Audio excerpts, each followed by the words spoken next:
What you really are is this partnership. You are a category expert for retirement living, and you are actually innovating a whole industry, not just in how they fill up their rooms, but it's how they're able to actually add all these other amenities, because you're actually giving them the profit to be able to do that. And that's changing lives. Well, and that's actually really important to notice, because you've, doubled, tripled your company at the same time as in the last 4 years, most agencies have actually shrunk.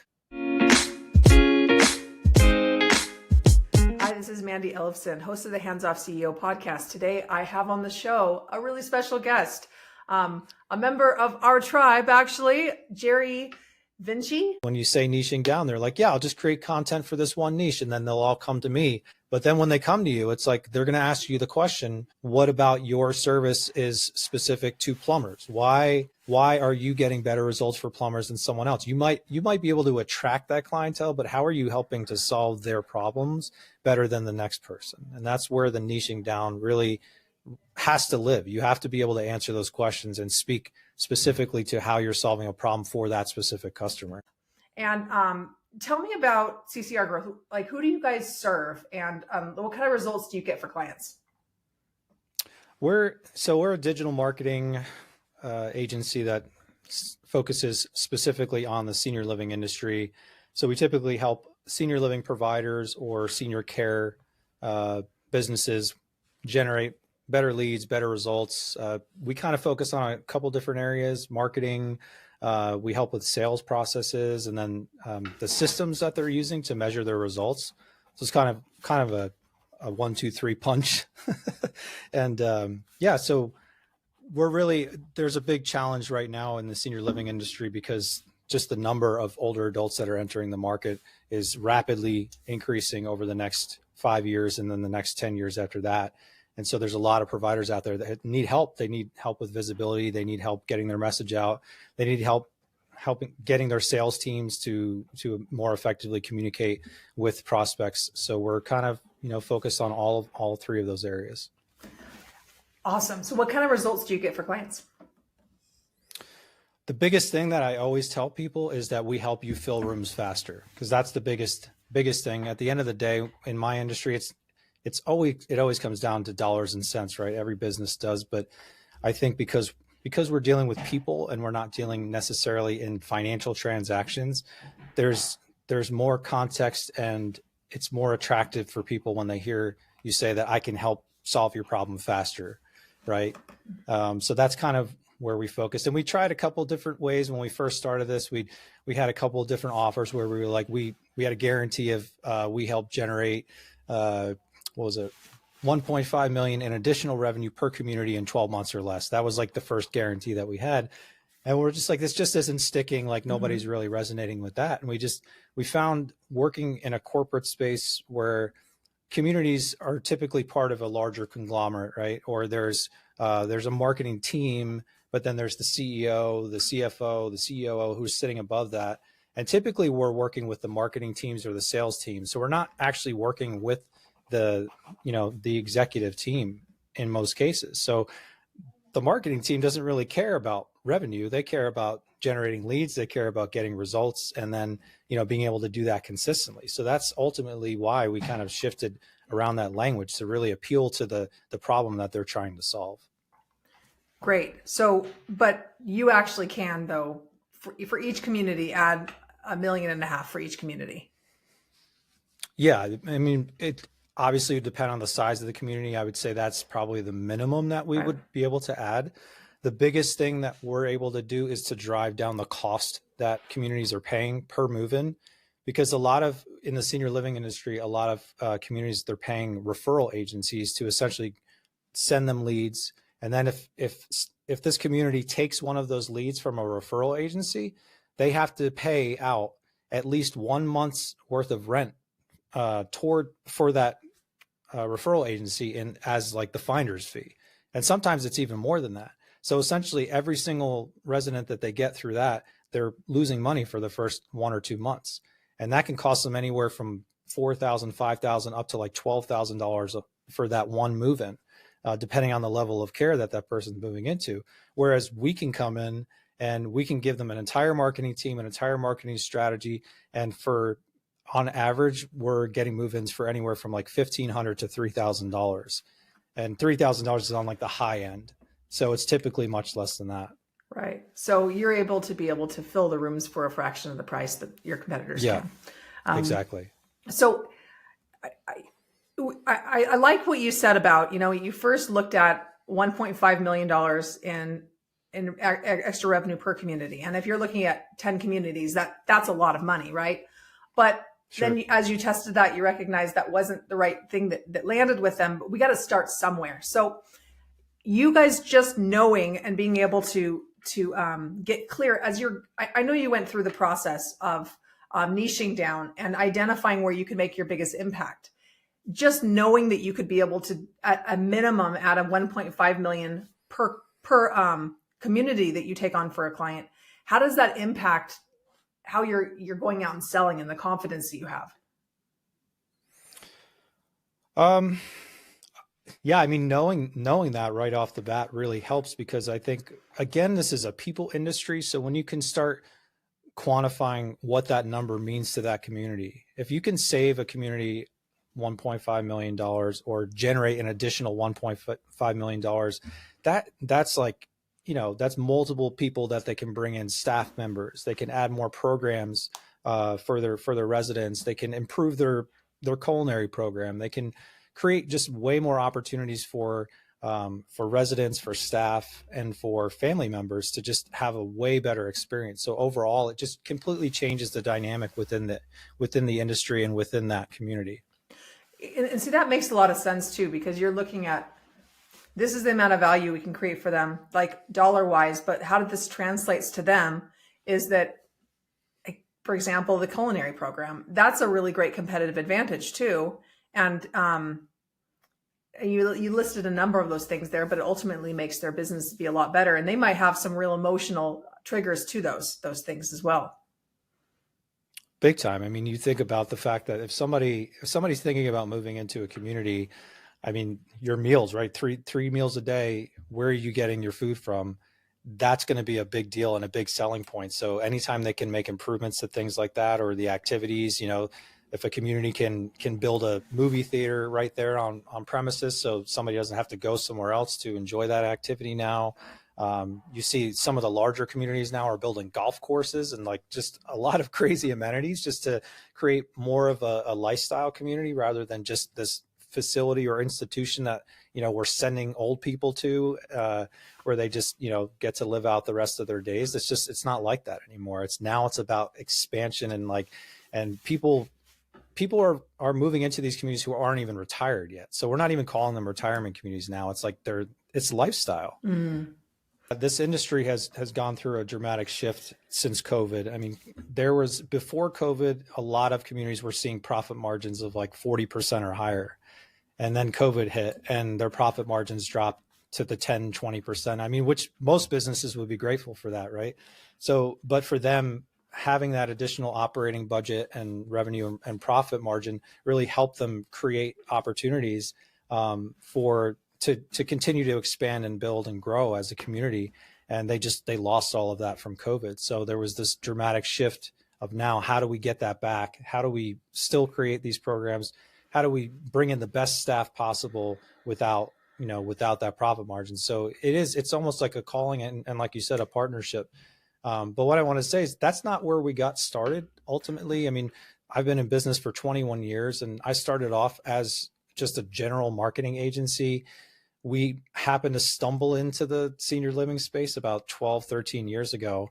And the first type of community that we worked with was a CCRC, and that's where the name CCR Growth comes from. It was kind of like paying homage to our first client in this space, and we just fell in love with it because it was more than just about business. It was actually like we're helping these people, we're helping communities find residents to potentially find their last place to call home. Like that's a pretty heavy mission.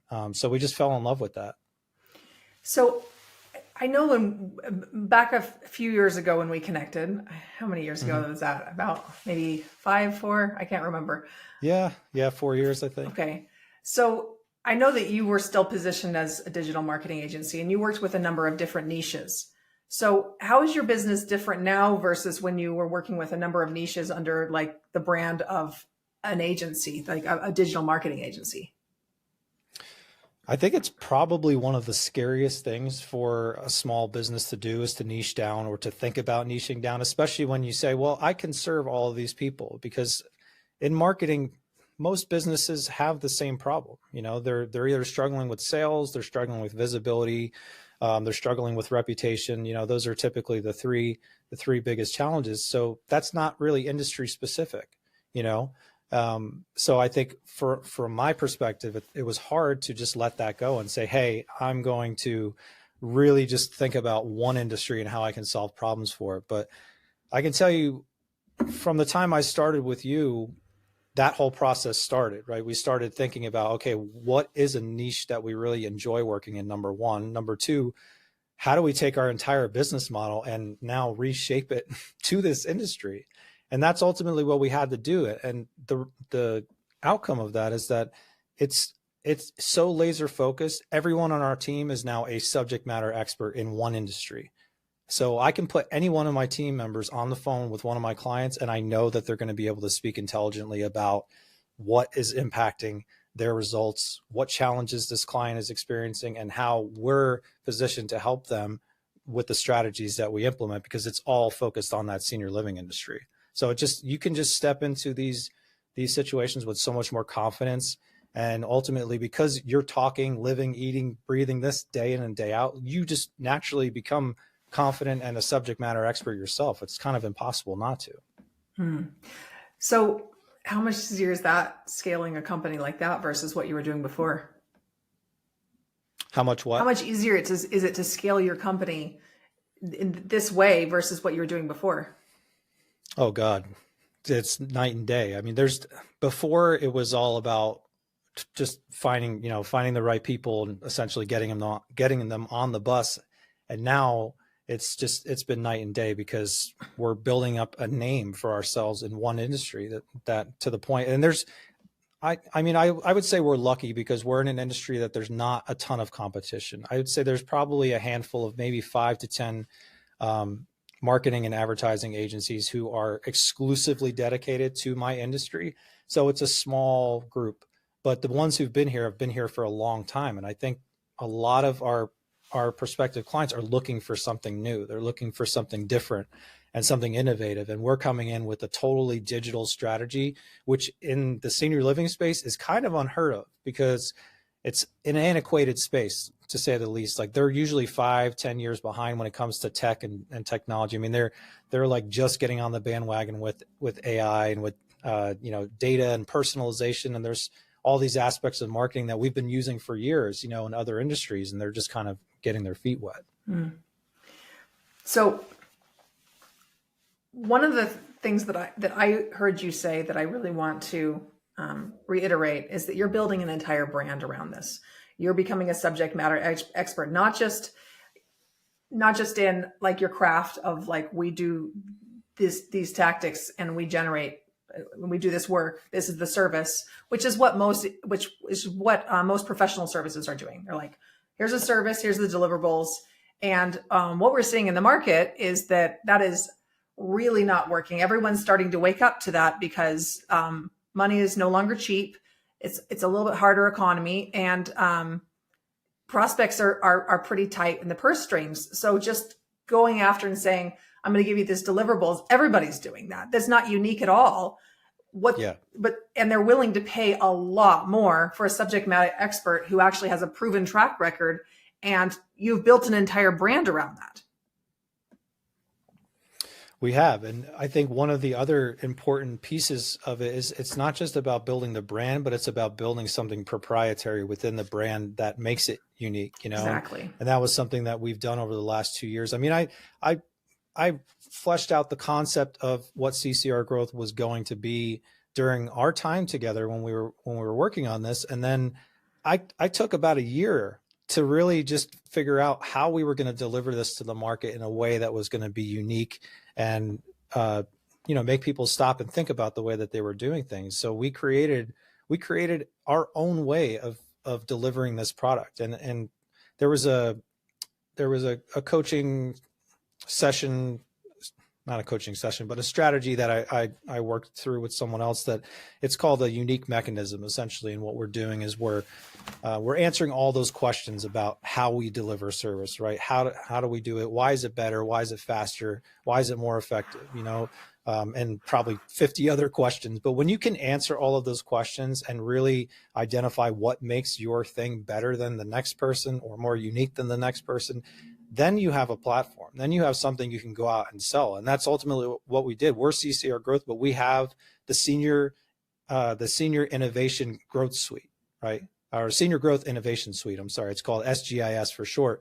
That's our platform. That's our proprietary platform that we've developed. That is exactly how we scale results for our client. And we're the only ones who do it that way. Right. So underneath this brand, you're building IP that allows you to be able to deliver results better than anyone else. And one of the things I want to stress is that this takes some time to fully see the full impact of the results of becoming the top 1%. And you become the top 1% in your industry. And to become top 1% in your industry, you have to choose an industry. That's step one. I know it's so obvious, but it's people seem to miss that a lot. I have a lot of agency friends, just being in the space, that naturally happens.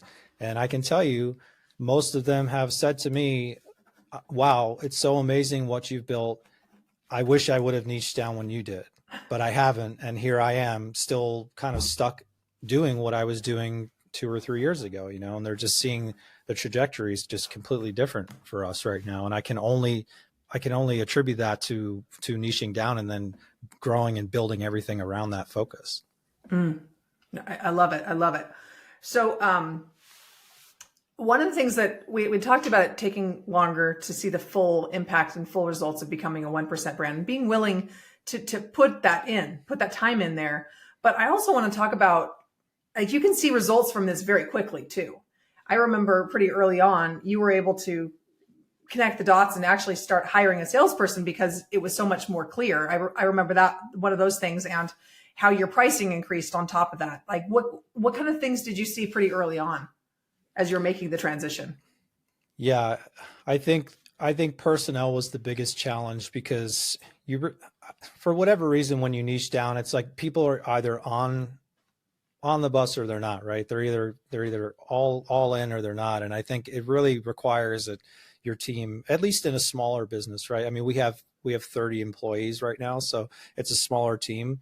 When you have a small team, you have to have buy-in from everybody. It's not something where just me as the CEO can just say, this is what we're going to do. We're going in this direction. Get behind me and I'll lead the way. It's everybody has to really believe in the mission, and that's one of the things we've made sure that we've done. Did I answer your question? Yeah, you did. That Okay. makes, and you had a lot of great things to add to that. That's one of the things that we see too, is that as you're making this transition, what's happening is just a complete up level in your company, and up level in your pricing, and up level in and not an up level in your pricing. As one of the things that we notice as we walk our clients through this process is it's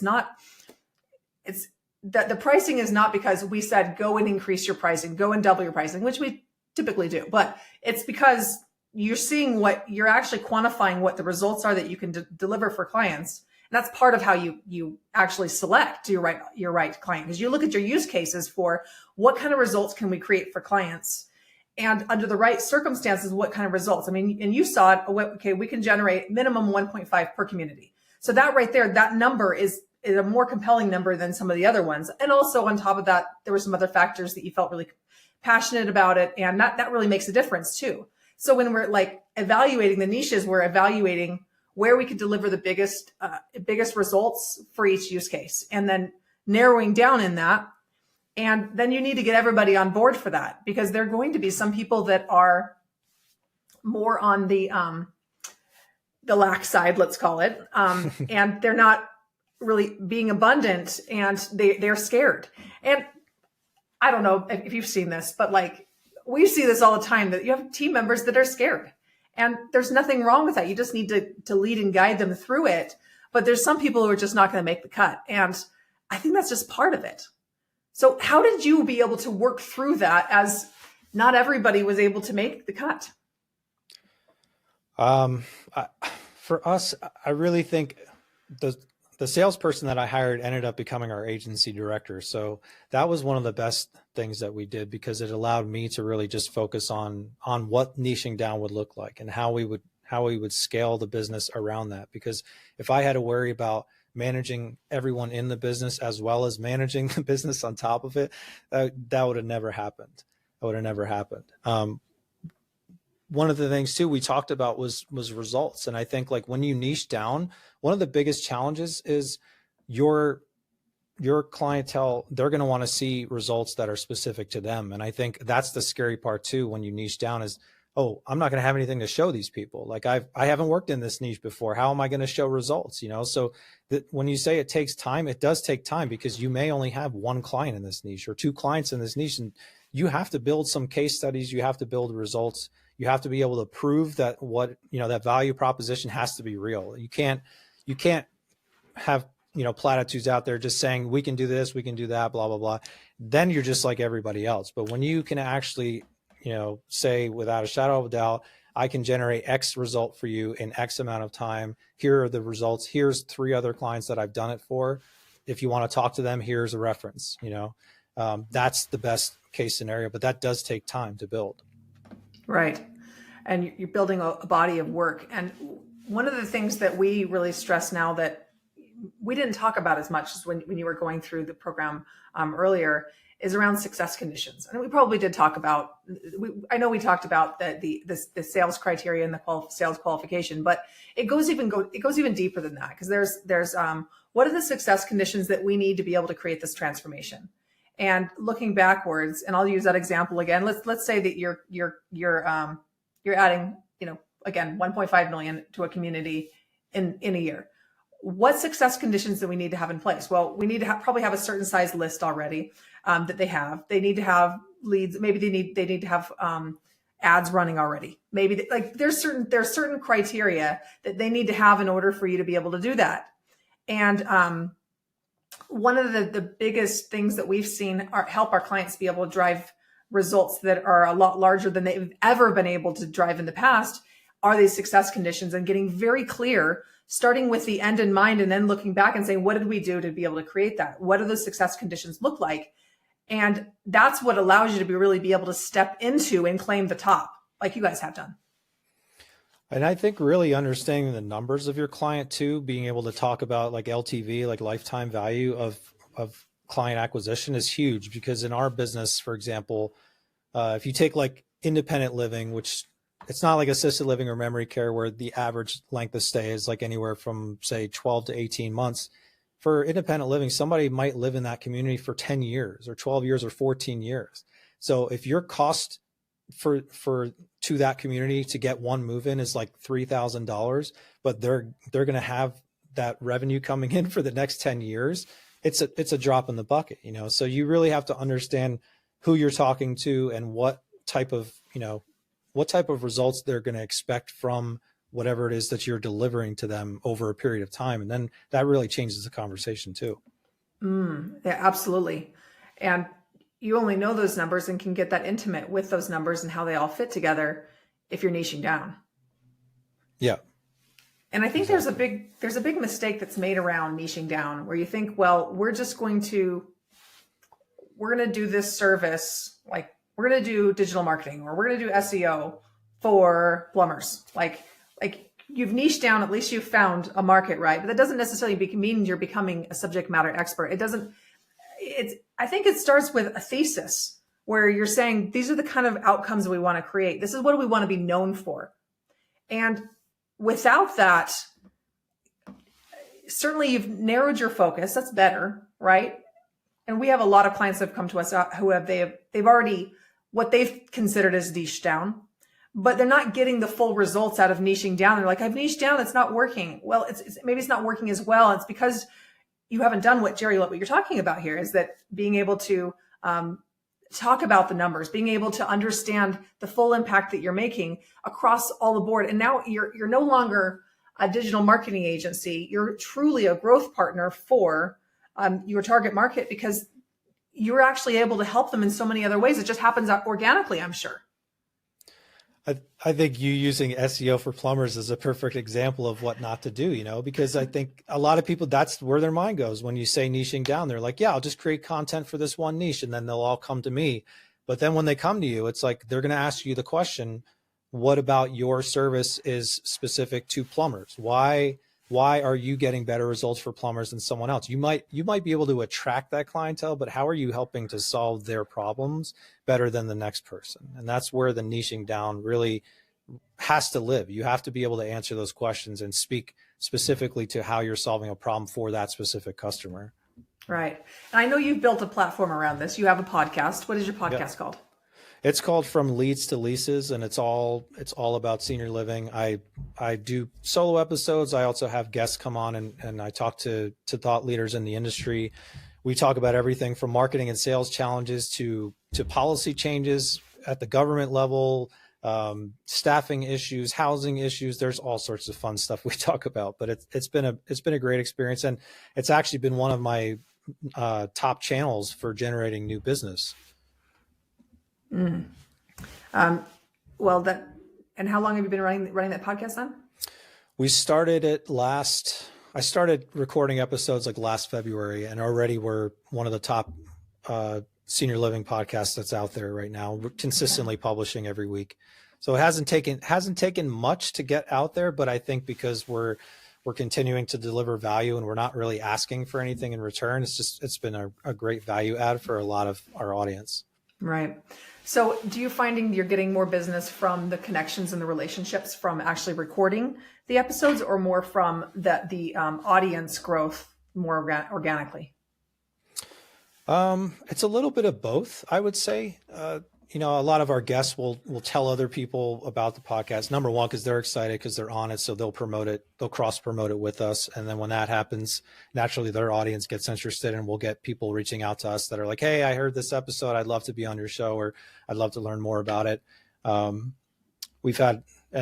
now that we've grown, we've started getting people reaching out to us, like placement agents who work for specific thought leaders within senior living who are like, I represent so-and-so. We found your podcast. We thought it'd be a great opportunity for them to come on and talk about their knowledge base. Would you be interested in having them on? So we've gotten a lot of that. And then just through the interactions that I have with guests, because of the process that we have like a pre-interview process, and where I get to meet with them and collaborate on an episode. And then we sit down and have the episode together. So by the end of that, say, hour to 2 hours that I've spent with them, we've built up this rapport where it's then easy to have that conversation and say, if they do work for a senior living community, for example, say, well, how are your results going? What challenges are you guys facing? Because there's always something, right? There's always something that can be improved, and maybe they're the person to talk to, or maybe they'll refer me to somebody else within the organization, and it goes that way. But we've generated business directly, and then we've generated business based on like them referring us to someone else. Mm. So how much, since you've changed this, you've made this pivot in the last 4 years, how much growth have you seen in your company?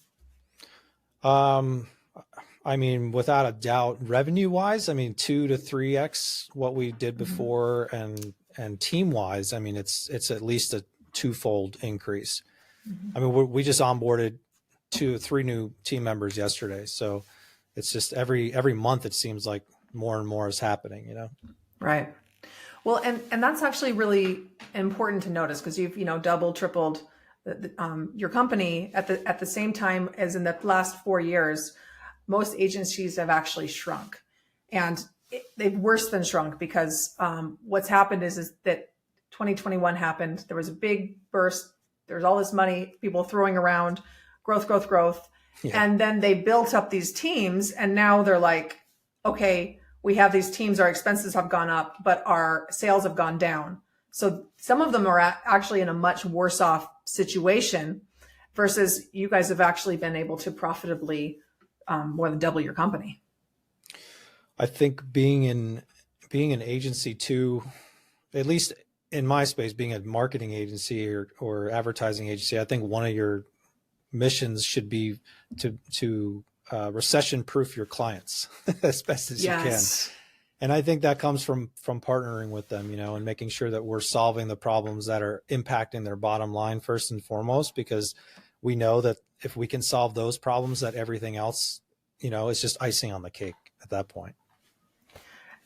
That's actually such a great point too, because one of the things you said about their profit margins before COVID were 40% plus, and after COVID they were 10%. Now you're looking at this; these companies are clearly struggling, and you've been able to insert your business. Your business model is to then improve these companies and make them recession-proof. So you've become recession-proof by making your clients recession-proof. Exactly. Right. So I really want to highlight this, because not enough service businesses are understanding that the real way that they become relevant or stay relevant in any market, the way that they can charge premium price points, the way that they are seen as the go-to expert in the industry, it's really about the results and the outcomes. And many people think that they're getting great results, but if you can't actually quantify for your client, you hire us, we work together, and you give us X amount of dollars, and in 12 months, you'll get a minimum of this type of result. And we need these success conditions to be able to make that happen. If you can't say that, you're going to really struggle to be able to deliver consistent results and recession-proof your business. I think two things, like aim to help should be your core focus as a service provider. And then, I can't remember what the second thing I was going to say was. Maybe it'll come to me. So aim to help was the first one. Yeah, for sure. And I think everyone aims to help. And, but it's very different when you're looking at a quite a holistic, deep level, where you're getting integrated into the depths of the company. And you can't scale that if you're working with 10 different niches. You can't even scale that with 3 or 4. To be able to be able to get that deep in there, you have to really niche down. Otherwise, you just can't be that impactful. And that's something that we've discovered too at Hands Off CEO. We have stayed pretty narrow niche so that we can actually understand, like the back of our hand, what they're going through. Second thing I was going to say was to become an indispensable asset, right? So you're aiming to help, but you're aiming to help at a level where if you're not in the picture, it's hard for them to imagine even getting close to the results that they're getting now. And that's, by partnering with your clients, they're not just a client, you're not just a vendor, you're actually partners, and genuinely living in that space where any challenge or problem they have, they're going to come to you. And it might just be the nature of the industry that I'm in, because like I said, I work with a lot of it's essentially small marketing teams who are managing a large amount of communities. They can't possibly do it all by themselves. So we become their outside resource, and they end up just handing us here, take this. Can you do this? Can you help us with this? And so they know that if they have any challenges or problems, they can come to us. And so we've just positioned ourselves like that. If you have anything that comes up for you, let us know, like we'll solve that problem for you. I mean, from everything from designing a custom CRM to looking at ad campaigns that another agency is running for them, and we'll audit them for them. Like we'll do anything, to help our clients, because we just want to see them succeed.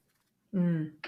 And you can do that because you're charging a high enough price point for you to be profitable doing that. Exactly. That's probably one of the other pieces of advice too, that I would say that anybody who wants to niche down is to not get into the minutia of charging per service. You really just have to get into the retainer model, where here's our price.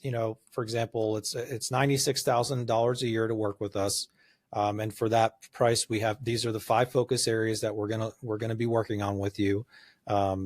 And leave it at that. You can talk about certain services, but when you start itemizing things, that's when the clients, they start checking things off the list. They start pulling, we don't need that. We only use that it just gets messy real fast. So retainer, it gives you the space. And then if you can also dictate the terms, like you were saying, conditions for success, if you can dictate the terms of what that retainer looks like for example, running ads, like we reserve the right to choose how we're going to use your ad budget, whether we're going to put it on Google or Meta or some other platform. And we're going to decide, based on what's working and what's generating the best results for you, we're going to keep that front and center. So we reserve the right, and we maintain control that way. If we were to allow the clients to dictate the budgets and what each service looks like, it would just get so messy so fast.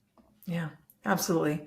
Well, Jerry, it's fantastic seeing your progress here. I'm just so proud of what you've been able to do over the past 4 years. It's just Thank you. It's really incredible.